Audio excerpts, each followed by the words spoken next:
Good morning, everybody. How you doing today? My name's Andrew. I'm Daniel. I'm Joel. I'm Tracy. I'm Grandpa. I'm Matt. I'm Gavin. And we're some of the Veggie boys. And girls. And we'd like to thank you for stopping by. Welcome back, everyone. It's so nice to see you. We are dealing with some crazy warm weather here in Northeast Pennsylvania. Maybe it's not crazy warm, but with what we've been dealing with lately, it's pretty warm out. Temperatures the last 3 days have been in the upper 70s, and today it might even reach 80, which has made a lot of people in our area ready to start planting in their gardens.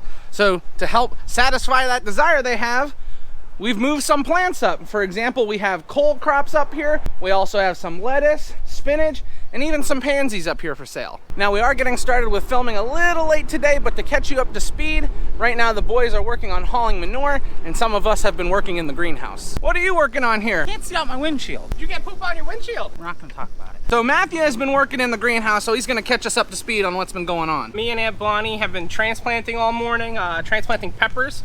You can see we're getting filled in down here on the left-hand side of the greenhouse. And now Gavin and I are planting our second planting of tomato hanging baskets. I got some Tumblin' Tom Reds, Tumblin' Tom Yellows. One big problem is we're running out of tags for the greenhouse, and the company that we use for our tags won't have any till May 30th, which is kind of a problem because we kind of want all of this stuff gone by then. There's so much drama.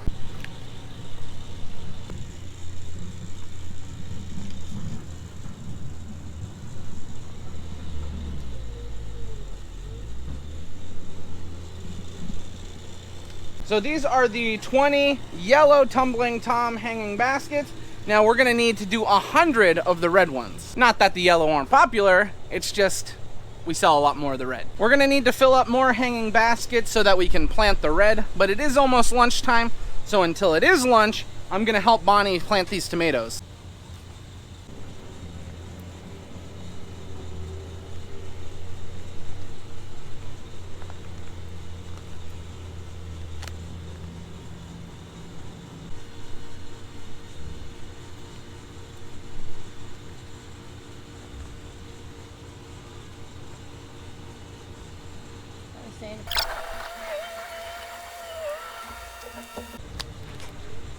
Right here, Bon? Yeah. There were not enough plants? No, Okay, there was well, only 19. That's fine. That is A-okay, as they say.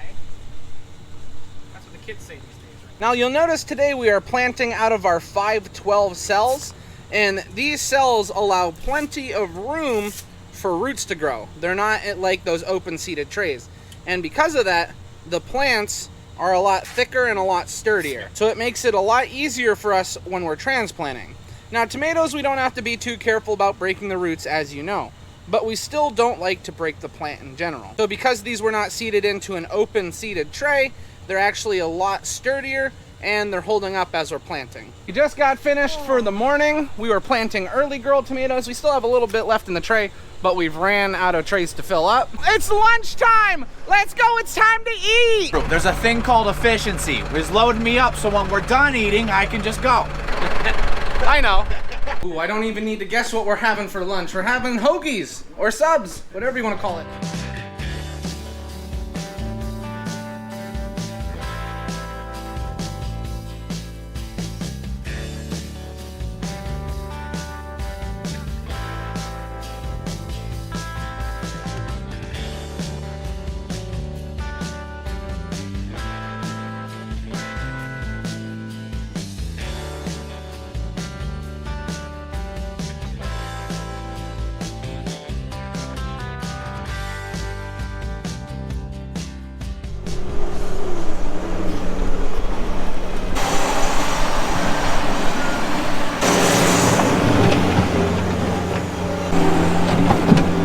Just got finished with lunch and I came down around back. We're working on some of our drainage issues here. Daniel has got a lot more soil put in this area. It's no secret that we have drainage issues around here, and we were supposed to get a lot of fill from a project that was taking place. We haven't heard any information about it. Now, as the road crews around here do work and other companies do work, we always tell them to bring fill here. And well, that's what we've done for quite some time. So we do have some fill around. And since we have that fill, we're putting it to good use by getting everything leveled out and trying to get it tapered down the hill so all the water drains away. Now, a big job we're going to have near the fall of the year is we're actually gonna put a roof over all of this. and that should help with some of the drainage issues as well. So for the time being, we're just trying to get everything leveled out, because in the future we'll be putting buildings up and trying to take care of our problem.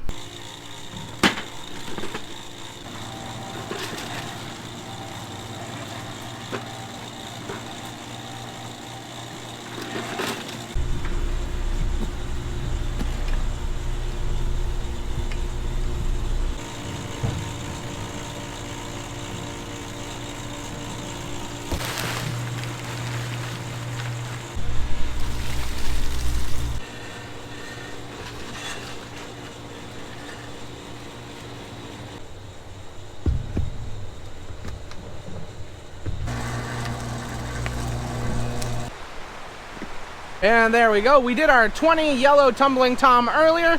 Now we've got 100 pots that we can put the red into. And the thing is, every customer that comes and buys one of these, they come back next year and buy one too. Sometimes buy even more. They are that popular.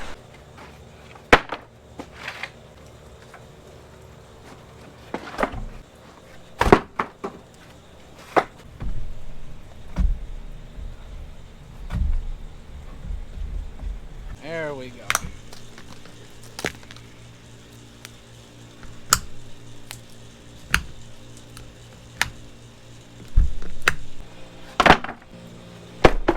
I wanted to bring you over and show you how everything's going over here. They're getting all the electrical hooked back up, but we've got this whole area cleaned out and kind of leveled off. It's tapered down to that middle section for the water to drain. But then it started pouring and Dad wasn't able to finish his job. Is that why you're all wet? Always make me stand in the rain. Who's standing on my insulators?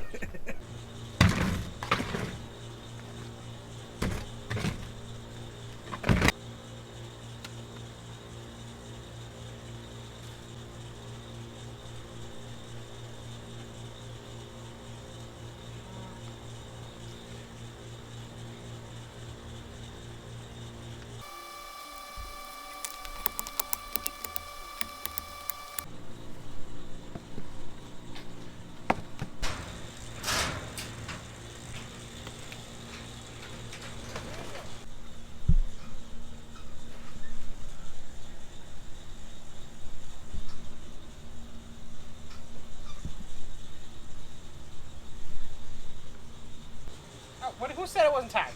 Tell me. It was one tag in it. Who said that's all we have? Oh, that's all we We're almost have. out of tags. I told you that we were running. Matthew, don't make me try and shove a lemon donut in your mouth. You don't got the stove.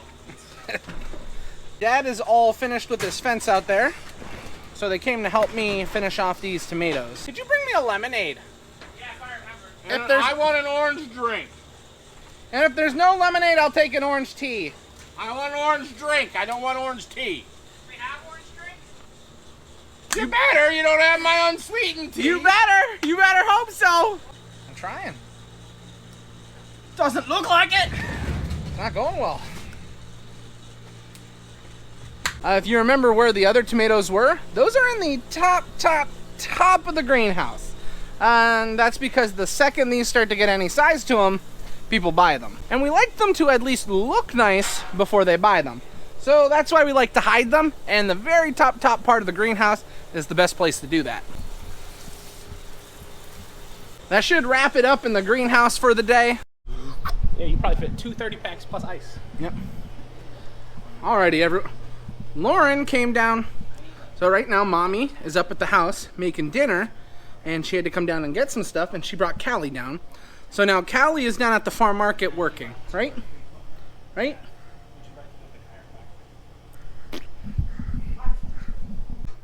Can you clap? Wow! You did it! You did it!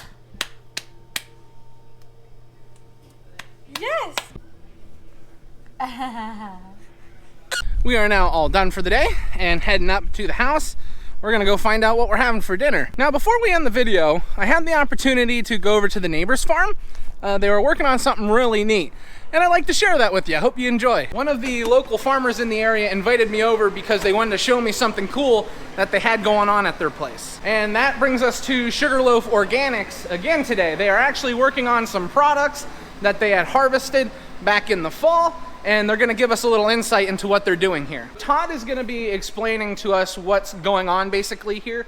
So what are we gonna start off with first, Todd? As you saw in the beginning of the year when Andrew was here, we had all these plants out in the field. From then, we kind of broke it down, bucked it out, and now we have it in our apple crates. This is our raw material, which mostly consists of a little bit of sugar leaf, but mostly buds. With the whole processing of the bud thing, we run an ethanol extraction lab. Getting all of that stuff set up, was that like really difficult to do? It was pretty difficult. I mean, this was all a new experience to us, so just like anything else, we try to improve every year. Yeah, I know with vegetable farming, there's a lot of neat stuff that has to take place for you to even participate in it, and I'm sure it's the same with this job they've got going on. Now, as he mentioned before, all of the electrical is outside of their lab, and is this considered the lab then? This is one component of the lab. This is where the winterized crude, which is the first process of making final products, starts. So the first thing we're gonna do after we take the material from out there in the apple crate is we put it in our bag right here. This is a microcarbon fiber bag, which is like very fine so that nothing gets through here. Now we're gonna load up the machine. Got our little poker right here. Just gonna tap it down, and essentially what is gonna happen here is we have ethanol that's fresh over here in this compartment, and through pressure, we're gonna pull it through, and kind of like you're taking a shower, the ethanol is gonna come from up here in this little nozzle and rinse the material. It's gonna keep recycling and recycling 5 times. So we're gonna close the lid, and like I said, with the pressure, this is how most of the system runs. So right now the system's off, the lid just opens, nothing closes. I'll start the system, which we're running off the tablet here. And now it's charging. I think I'm pretty strong, but I can't even open that. Now this rinsing process, how long does this usually take for each batch? First cycle is fresh. So we're taking fresh ethanol and we're rinsing the bag. That takes about 20 minutes. Now, is there any other way you can do this, or is this the most effective process for what you guys need? There are other ways to extract cannabinoids from hemp. We use ethanol, but you could use butane. Now ethanol, it's still a little dangerous. Butane, I think, is more dangerous, so I'll play it on the safe side and stick with ethanol for now. The rinsing process is finally finished for the first round. Now our bag, as you can see, it's a little different than when we started. But we still have some ethanol left in the material, and we want to get it out of there because we try to run the most efficient lab that we can. Take it over here to what we call our centrifuge.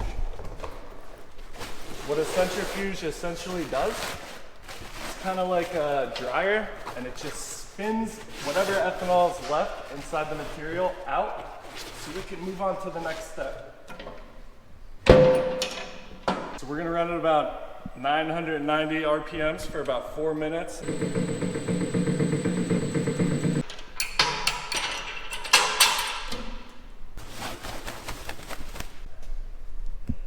Most of the ethanol stays in this machine over here, but the ethanol that is stuck in the product, they need to run it through that machine just so they can make sure they pull everything out. The final step in making our winterized crude, and this is where we take our ethanol, which we had in the machines earlier, and we put it into a bucket so we could have mass containers to use, but here it is. This is the ethanol mixed with some cannabinoids in a solution, and it's a liquid.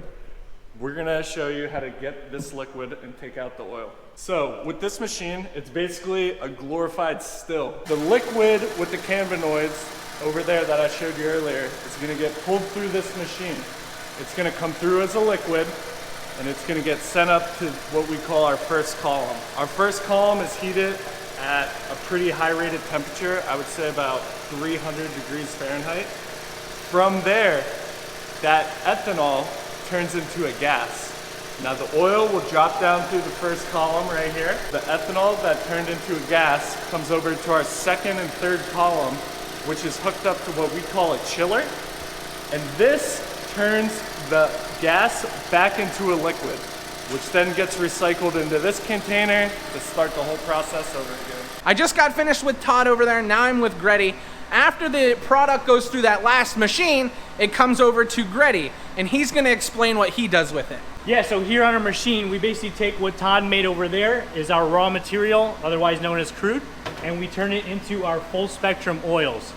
So here we have a full spectrum CBD oil, and we have a full spectrum CBG oil. Now today we're just focusing on the CBG. That's what Todd is doing in the other room with our hemp. So we're gonna take what Todd did and we're gonna bring it over here. So once Todd brings over the raw material from the other room here, we take it to this machine in front of me right now. This is known as our hemp separator. So here we're really focused on isolating the CBD as much as possible, as well as the other terpenes and other beneficial compounds in the hemp plant. And we wanna separate all the stuff we don't want, like the fats and lipids and plant material that's not beneficial. Now this seems like a very complex sort of machines you have over here. Does it take a long time to run all the product through it? It certainly does look complex, but in reality it's a very simple machine that is capable of producing a lot of product in a single day. Essentially what this does is just a very large piece of equipment, but it's designed to do one thing, and it's designed to separate the CBD using heat, vacuum, and speed. Once those three parameters come together, we separate two of the pieces of the plant, the parts that we don't want and the part that we do want.